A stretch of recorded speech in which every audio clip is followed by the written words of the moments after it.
Ever wondered why some startups barely pitch and still get oversubscribed and invested? Most founders are chasing capital when they should be attracting it. Today, our guests have helped over 4,500 startups and work with more than 900 investors to decode exactly what makes a startup so investable that great capital starts to chase you. We'll unpack how to validate the right problem, master investor alignment, and build traction that speaks for itself. Let's turn your pitch fatigue into irresistible momentum. Welcome to Provider's Edge, the podcast that helps healthcare entrepreneurs and innovators break down barriers and control their business, life, and future with valuable action steps. With me, your host, Sabrina Runbeck, a recovered clinician and a business deal catalyst.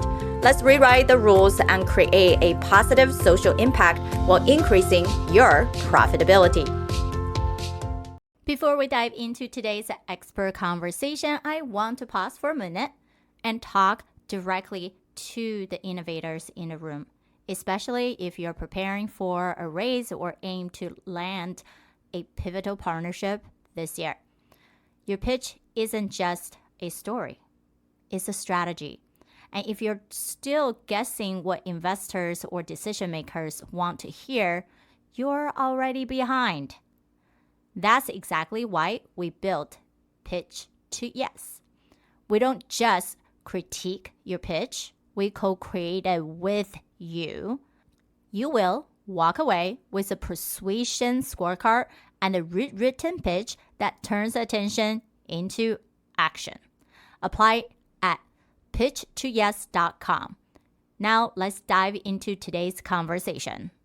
I think that one process that I find to be, maybe it's because I'm new, but I find the process of raising capital, both from a startup company, like a tech startup, to invest to a VC company, I find that process a bit opaque. And I find the process of raising capital from LPs a bit opaque. I think this is, if we can demystify that, and like I have some ideas in my mind that is more structured than when I got started. I think that would help startup companies immensely, because I think, first of all, startup companies, the average founder doesn't have the skills nor the network to raise capital. And they waste a lot of time trying to find the right investors, trying to raise capital. In my humble opinion, that is not the job of a founder. The job of a founder is to build their product, get it out to the marketplace. And it's the job of investors to basically provide cover and shepherd them through that process of making introductions to the right investors, making sure that their story is good, they have a compelling story to tell investors, make sure they have a compelling pitch deck, and guide them through that process. And I just really want to hear from other people what you think about this process and how we can provide more standardization to it, and how it can help founders. I figured Kurt would have something to say about this. I have a lot to say about this. I like it, Marie, that you feel that investors should be value add. That is how I endeavored to be as a full-time VC. And because I was so turned off by the whole experience, both from raising funds and from trying to help our founders, and I didn't know what I know today, just to say that. That's not the way. We have to be practical about the way the world actually works versus where we would like it to go. And what I mean by that is most founders don't have a lead investor yet. So we need to train them to be fundraising fluent, to fish for themselves. And so that's one of the biggest things that Fusion spends time doing, is we teach our founders to be fundraising assassins. They know where the capital is. The average founder and the average fund manager does not know where the capital is. Don't know. They don't understand capital macros. They don't understand capital categories. They don't understand capital types. And if they don't understand those things and they don't know where it is, they can't go get it. We often will share case studies of some of the biggest, startups and how they've gone on to raise. And normally what's happening is somebody, going back to Marie's point of how a value add investor should be involved, they're rigging the game for the founder to make sure that they're going to be successful, and they're pairing them up with different resources and relationships as time goes on. I'm sure everybody's got a lot of opinions on this. I don't want to, monopolize all the time, but this is something that I spend more of my time understanding than probably most other topics. There was many in the beginning of the discovery process when I started building my first fundraising platform. I'm on my third one now. I thought I was the dumb VC that nobody told how all this worked. I was tracking all the money flowing into venture. I started seeing a very interesting phenomenon 3 years ago. How is it possible that if the reported amount of money flowing into startups, which before that was 330 something billion a year, is dropping by 100 billion, we're starting to see that raise again every year. Why is it that the total amount of liquidity moving into startups is unchanged? Where is the delta? Where's the difference coming from? And I started realizing all the alternative sources that quietly backdoor capital. So we teach founders how to raise traditionally, and we teach them how to raise, alternatively as well. So there's a lot to unpack in all of those things. I don't disagree with anything that Marie said when it comes down to how things should be. And that's the reason why our entire North Star for everything I do, all the crazy stuff that we come up with, it's all about helping founders to become funders. And what does that look like? That's the reason I built a Venture Studios, because we can help founders get there quicker. The challenge is Venture Studios, if it's a pure Venture Studio model, can only serve, a dozen startups, not a lot really, unless it starts to become something that I don't really think is a venture studio. I also have an accelerator. I built an accelerator like fighting tooth and nail, guys. I didn't want to, but the reality is we're doing the work. We spend 80% of our time helping founders to get over the biggest thing that I learned from putting 900 investors together and these guys, we didn't have a list of investors, that we called every single one of them. Can you guys imagine the time to verify and validate? Do you have money? Are you allocating right now? And then 4,500 startups. Here's what I learned, guys. Too long, didn't read. Startups don't understand what market readiness is. They're not even close to understanding what it takes to stand up a venture. I don't even want to hear about fundraising or product market fit from a founder. They don't even know what those two things mean, right? I want to hear that you have verified and validated before you've spent $50,000, and you only have a couple of months to do it. Now, if it's not the right problem to work on, go find another one. We'll support you in the next problem, but make sure you've got problem fit figured out first. Today's discussion is part of our Venture Vitality Roundtable, a private invite-only series hosted by Postpoint Pass and York Seed, where we bring together active investors across healthcare, innovation space, biotech, digital health, life sciences. Each month, we explore real questions like, what makes a startup truly investable? Where are you investing in healthcare, and how are you making these decisions? What challenges your portfolio companies are facing, and how can we align capital with commercialization faster? If you're part of a family office, angel group, venture capital, private equity, or healthcare banking, we would love to have you in our next roundtable. Request your invitation at postpointpass.com/venture-vitality. Now let's jump into today's discussion. The data, we're very data driven. My partner built a $500 million hedge fund prior to this, right? So he comes from the world of data. And so what the data shows is that product market fit is a non-starter conversation to have when you're pre-seed and seed. You usually don't get to true product market fit, which we can define as a business model that's ready to scale versus a problem that's ready to have a solution built for it and then potentially raised for, is about 2 years. So you're really approaching Series A by the time you have true product market fit, if you have it at all. So there's a lot of misnomers out there, I think. And guys, what we found, sorry, I didn't quite say it, is that founders don't verify and validate. And so they go build stuff before they've even validated the problem. I'm from Utah, so maybe the culture is a little different, but Utah's a sales culture. That's the reason the founders freaking crush it. Right. They know they have to go sell something before they build it. Founders build something before they go sell it. And that's the problem. That's the big problem. So we spend all this time helping our founders do what we call the 100 challenge. If you're not willing to go talk to 100 clients and customers minimum, 500 is better, 1,000's even better. Don't even talk to us. You're not serious. Like, you go be a small business owner, which is awesome. There's nothing wrong with that. You probably make more money. You want to be a startup founder in today's day and age. The technology is moving so fast, you won't make it if you don't de-risk it. So now, when it comes to liquidity pools, for those of you guys raising new funds, as I've raised funds before, and I talk to groups that do it constantly all day long, the good news is LPs are starting to look more directly at who they can work with, because the current places they've been investing their money hasn't been working out super great. When it comes to family offices, they're also increasingly wanting to get more into venture. There's two groups: the baby boomers, who built their company very slowly over 30, 40, 50 years and have now exited.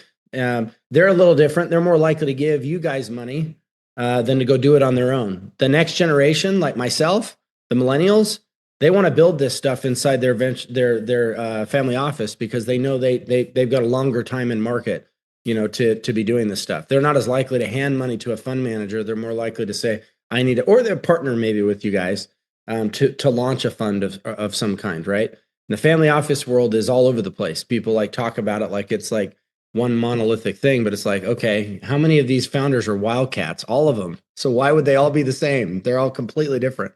So yeah, a lot to say on this. We have tons of data to share with you guys on this. We're constantly harvesting data. We built our own machine for that, so that we can show the founders the capital is unlimited. It's absolutely unlimited. And great capital chases really good deals. So we try to get founders to understand they need to have something that's worthy of being chased in the first place.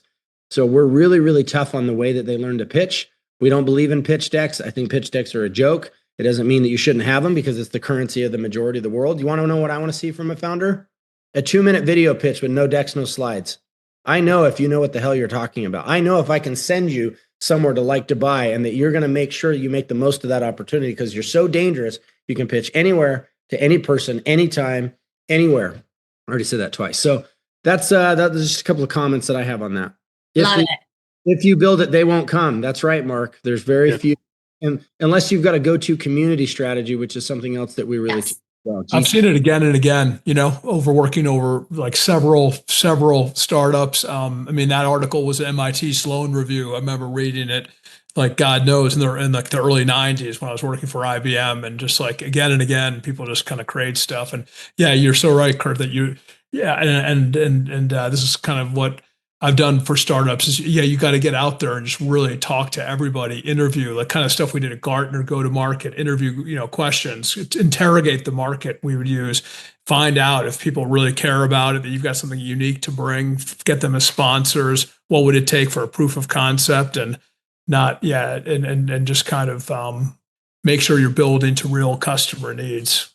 Exactly. And I think sometimes the founders who are not great at selling yet, I'm like, this is not selling. This is actually seeing if people actually care enough for you to build something. And sometimes it's about going back to the drawing board. I give you almost like a questionnaire script for them then to take to go, right? Because the barrier is that I don't know what to ask, right? I have this idea in my head, I just want people to hear from me, but they're not having a dialogue. And when they don't have a dialogue, then they go into this educating mode, right? Like, hey, let me just regurgitate everything that I wanted to share. Tell me feedback. That's not helpful. You should be like interviewing, right? Just like, hey, what are you been working on? What's the challenges? I see this is what you're doing. Is this really the gap, right? Not having those dialogue is so killer. And I think that they needed to put themselves into a different mindset. And I also love what Kurt is talking about. One of the biggest thing is, how can you build a community first and not feeling like you're just start to sell them, right? You have some bigger mission that we're changing. Right. One of the company we're helping is about non-hormonal birth control, right? Because a lot of people just, women, right? Like they have polyps, they have all these things, and then they got put on birth control, and you actually have all these other opposite, right? Effect, obesity, and all that. So then we were talking about, let's build you a community first, right? And then when your drug come out in the next few years, you have a community to sell to, and you know how to sell to them because you have all the dialogue, right? Yeah, you involve them in the journey. And that's where the conversation went deeper. We broke down why chasing product market fit too early is a trap, and how most founders skip the one thing that matters most: validating the right problem first. This segment also challenges the myth that pitch deck raise money. What actually opens doors? A 2-minute quick pitch. If you can make that into a video where people see your personality and your passion, that's even better. 100 customer dialogue and a community that's been part of your mission from day one. Because in today's market, if you're not building with your audience, you're building in the dark. Now, I wanted to hear from you before you go to the rest of the episode. Tell us in wherever you are listening and watching this, or post on LinkedIn and tag me, Sabrina Runbeck. What is the last conversation you have with your ideal customer before building anything? And yeah, you come at it from a kind of a mission, like we're really trying to help. This is what we see as the problem and a potential solution. Totally agree. And you get and having them sort of be, as you said, you're not really trying to sell to them. You're just trying to have them go on a journey with you to do something that's important. And you're smart and structured about who you're interviewing and how you're interviewing, and keeping track of all of that. You're sharing back with them, so keeping them involved, just kind of, and then making them feel kind of excited about how it's emerging and getting defined. And I think there's a lot of shared passion for doing that in this group, Kurt, and everybody. And, in terms of my ask, it would be, I would love to team up with somebody and do this kind of work. I've been working on my own quite a bit on different projects, and I want to team up with some good people, find some clients, and do some great work together. So that's, if you guys have any thoughts on that, and I'll reach out. That's what I'd love to do. Can I also add to this conversation? As I said, Scale Up Ventures was all about marketplace access and commercialization. It's exactly what we're doing. We recognize that, we know from experience, businesses who are looking for investment, you've got to show and demonstrate that actually you've got that market traction, right? Right. Now, market traction doesn't necessarily, imagine this on a pitch deck, doesn't necessarily mean that you're in healthcare rather. Doesn't necessarily mean that you've got paying customers. If you can get a clinical trial or a pilot going where you've already proven that gain the interest of a particular health region, because that's their priority. If they would do a pilot, if there isn't a need, what we're doing on behalf of that client is we're saying, okay, we'll negotiate this on your behalf and get the hospital to pay for it. But let's also negotiate, if the pilot is successful, that there is a localized contract in place. Now, imagine that on a pitch deck, right? That's a very powerful proposition. And I completely agree. But in the case of healthcare, it's a little bit, the struggle is there because you can't just break the full market, right? But if you can do little localized deals like that, that also shows and demonstrates market traction. And of course, they'll want their pilot to work, but that customer feedback as a result of the pilot or the clinical trial will also help them, if there's agility there, to adapt the product or service in order to actually meet the localized need, and therefore give them the opportunity to then expand and grow their business in other regions. So that's part of the modeling that we have within Scale Up Ventures, where the marketplace access is not just saying, here's a big market. It's about drilling down to the specifics around that particular product and service, the founder innovation, and the product market fit in terms of finding those customers and actually running those trials based on commercial opportunities. And we are now seeing that it's a win-win for both. Actually, it's not a one-tracked approach. It's a win-win for both, because we know that the sector is looking for solutions. They just don't know where these innovations are. They don't have the time. It's not what they do. Yeah. It's not their day job, right?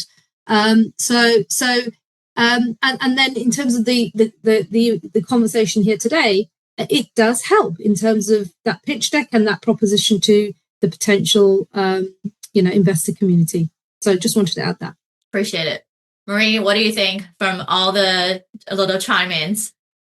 I really like what Kurt was saying about educating and upskilling founders and arming them with the intelligence of what venture firms have capital and are ready to deploy, and matching them up with what the founder is. You need to have the right investor for the right founder, right? Founder needs that match is so important, because a lot of times you find yourself pitching to the wrong investor and just wasting your time, and time is money. So I think the way Kurt is going about it is invaluable to founders. Yeah, for sure, right? And I think that's because they need to take time to actually review and talk to people, look at what they have done, what they care about, right? All this investor profile, instead of playing the numbers game of, hey, I'm attending this large summit. Let me just contact every single investor who's going just to get a meeting, right? So I think that's where the alignment is now there. And then some of them will come back. It's like, oh, well, the deal fall through because they want to take over too much. They are like, then the founder feel like losing identity. Then we always ask, like, why was those conversation not discussed earlier, right? Why are you too like money hungry that you didn't thought about these type of questions about alignment, about how this partnership gonna work? Yeah, awesome. Today, I have some amazing investors in the room with me doing Venture Vitality. This panel had demystified what makes a startup truly investable. Therefore, we're giving you 5 core learning points for all the innovators, founders out there. Number 1, founders must be fluent in fundraising macros. You cannot raise from a landscape you don't understand. Knowing the types of capital, macro trends, and investor behavior isn't optional, it's survival. Number 2, market readiness beats product market fit. Stop chasing your PMF before you're verifying the problem.